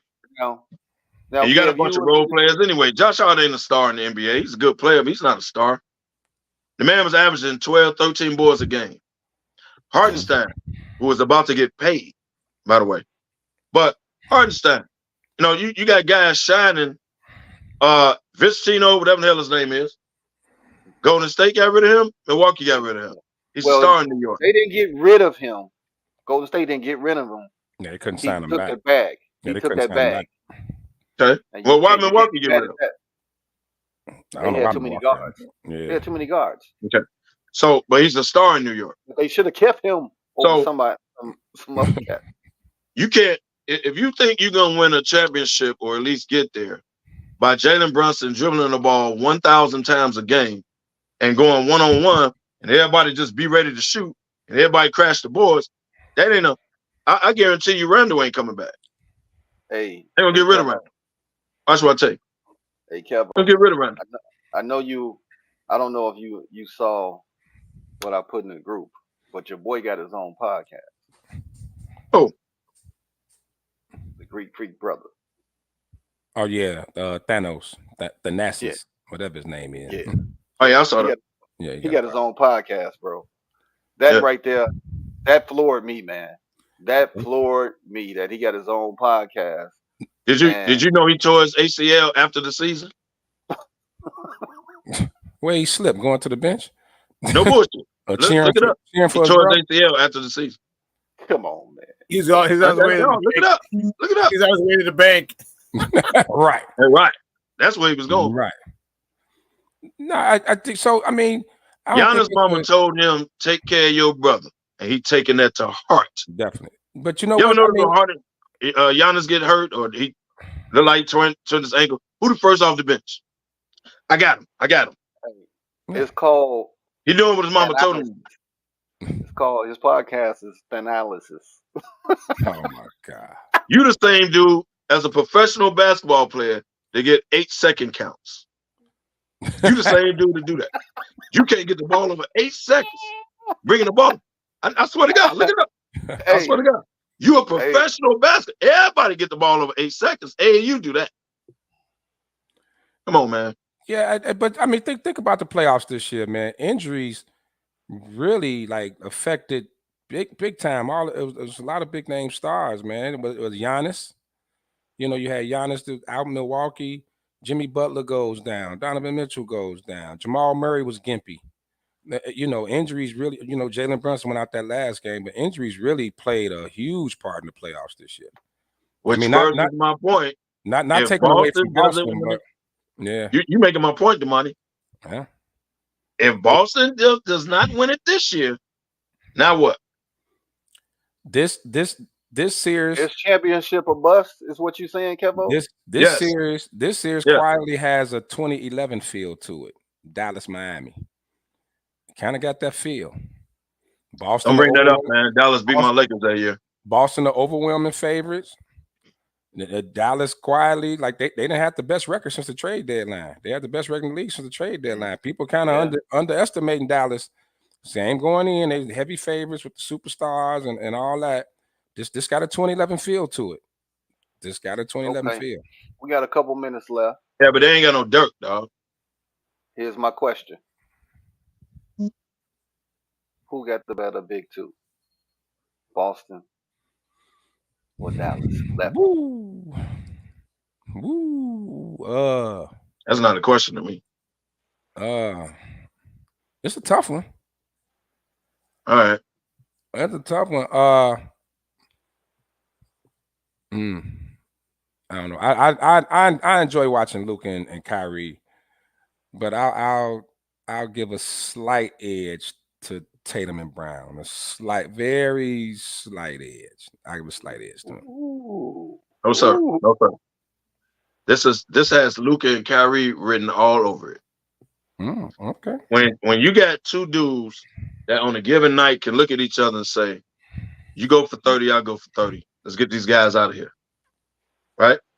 Any given time. Here's the problem. I think Brown has that dog in him, but Brown is not a 30-point scorer. He can score 30. He's not a 30-point scorer. Tatum has the talent to be a 30-point scorer, but he ain't got that dog in him. So if I got to question you every game, I don't know what I'm going to get. You pissed off, you hoop. Brown, well, I can score 30, but I turn the ball over 15 more times and I score 30. I look at Kyrie and Luka like they both can run off 30 anytime they want. Luka is a walking 30. It's just a matter of whether he want to pass the ball or not. You know, you're right. You know, you're right. You I got Kyrie and Luka, dog, and this all the way long. It is Dallas. It is Dallas. Yeah, it's Dallas. It's Dallas. I'm tripping. It's Dallas. Kyrie and Luka, man. I ain't saying, you know, Brown and Tatum can hoop. Don't get me wrong, but if you're gonna put these two against these two, I'm going with Kyrie and Luka all day long. I'm looking for. I want it no less than 6 games, bro. I would love 7. I would love a 7-game series out of this. But I would love. But Lefty, how many games? The NBA gonna make sure you get 6 or 7. Trust me. You're gonna get at least 6. You getting 6 or 7. You getting 6 by any means necessary. Getting 6 or 7 games. After this little layoff, this little over a week long. You're gonna get 6. Getting 6 or 7 games. Remember, they got the Buffalo Wild Wings button. This series going to Father's Day. We're gonna have basketball on Father's Day. I tell you. We're just going to Father's Day. They ain't gonna be over before that. Shit. Trust and believe. It got to be 6. Man, the matchups, man. This is I think it's a hell of a. The matchups are great. I'm just looking at it. So yeah, I can't see nobody getting swept or nothing like that. Poly grip. Hey, Gandy Pat coming from you. He coming for you, bro. Poly grip 13. 13. How many games, Kevo? You agree? It's going 6. Yeah, I got at least 6. Look at the teams we talking about. You know, Boston will screw off a game, but so will Dallas. So you got 2 teams that'll screw off a game, and God knows why. You know, they'll pull it. So that alone tell you they're going at least 6. Yeah. Boston got home court, right? Yep. Okay, they'll lose a game at home, but then so will Dallas. Yeah. So you're gonna get 6 out of it, regardless. Okay. Kevo, who you got winning, and who's the MVP? The MVP is a hard question. Let's see how the series go, because I don't think Tatum will guard Luka because Luka too big for him. So I don't think they guard each other. So as far as the MVP, I don't know if that means Brown gets off or does Tatum get off. So the MVP is a hard question. You got to come back to me on that one. I got to see how it plays out.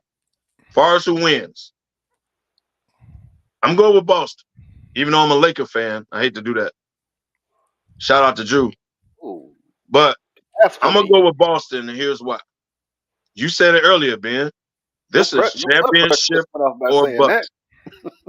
No, I can't cheer for Boston. I'm a Laker fan. But look, on paper, these 2 teams, I don't trust the coach. I trust Jason Kidd over Mazzulla, because Mazzulla looks lost like a kid on recess that ain't got the word that everybody back in the class. But I'm gonna go with Boston because I think it's. Where did that analogy come from, man? I'm not saying, man. It's like kids are standing there looking like, where everybody go? Where everybody go? Oh, it's time to go back to school. That's Mazzulla. Oh, but I think to hit on that. But damn, man. I'm gonna go with Boston because I think it's championship or bust. You've given a golden ticket to get here. You don't take advantage of this. I don't know when you're gonna do it. So I'm gonna go with Boston. And the MVP, get back to me. I gotta see how to see real quick, man. We got under 5 minutes. Said it had a 2011 feel. I'm rolling with that. I'm going Dallas in 7. Luka wins the MVP. Wow. Shout out to some of my favorite people, man. My boy Drew, PG, Danielle. I know y'all gonna hate me for it, but I'm rolling with Dallas in this one, man. I ain't saying I'm cheering for him, but I think Dallas gonna pull it out. Wow. And wow. Me and Gandy, we got the same prediction. I'm going Dallas, man. So they win in Game 7 in Boston Garden. Mm-hmm. Kyrie, what, 14, 15, and 1 in closeout games? Okay. Okay. Yep. Well, when we come back next Saturday, they'll have 1 game in. 2. So No, one. Thursday. one Right game there. in. One game. Yeah. Game Thursday. So we'll be dissecting this one like crazy on who gonna win based off that one game. So next week we really gonna get into it. Pardon shots, KDL. Shout out to everybody, man. Appreciate it. I was a little late today, man. Alarm got the best of me. No, Mess around with Lucky, but hey, man. Shout out to everybody. Tequila got the best. Its name is Casadores. I've been messing with this dude for a week, man. That's her name. Like, hey, shout out to everybody. Miss Casadores. Right. I've been messing with this dude for a week, man. I need a break. Shout out to everybody, man. Thanks for tuning in on the ride. Like I said, I went an entire 2 hours, but thank y'all for tuning in. City of Houston, much love. Y'all owe us nothing. Shout out to everybody in Houston. Took care of us. Herb Life, everybody. CDOT, everybody took care of us, man. Much love. Yeah.